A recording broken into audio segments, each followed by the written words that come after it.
ভালোবাসি। সে যদি আমার কাছে বলে আপসই বলতো, ভালোবাসা কিন্তু জোর করে হয় না ভাই।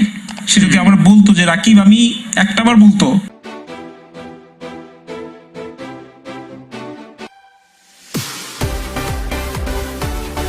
Channel reporter Shamim.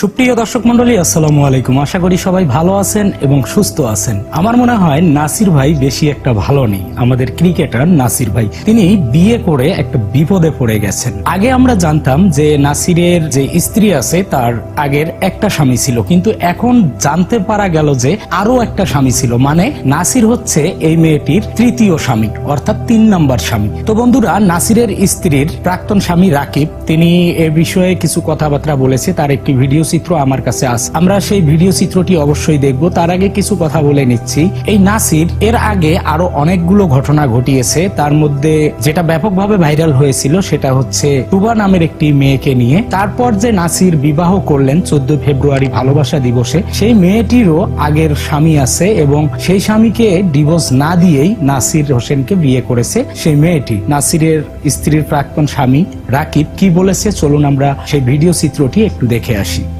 আমি তো তারে ভালোবাসি। সে যদি আমার কাছে বলে আপসই বলতো, ভালোবাসা কিন্তু জোর করে হয় না ভাই। সে যদি আমার বলতো যে রাকিব, আমি একটাবার বলতো যে রাকিব, আমি তোমার কাছে থাকবো না, তাহলে আমি কি করতাম? ঠিক আছে, তুমি তোমার মতো চলে যাও বৈশা। কিন্তু এই রকমের একটা বাচ্চা মেয়ে রাইখা তার ভিডিওগুলো সে করছে বিয়াতে, আপনারা তো দেখছেন। এটা কি কোনো মা পারে এভাবে করতে? এরকম নোংরামি, যে তার একটা মেয়ে আছে, তার একটা হাজবেন্ড আছে, এরকম ভিডিও করতে পারে? তার মেয়েটা যে কিভাবে কান্না করছে আপনারা যদি দেখতেন, যে মা চলে গেছে। কোনো মা পারে এভাবে করতে?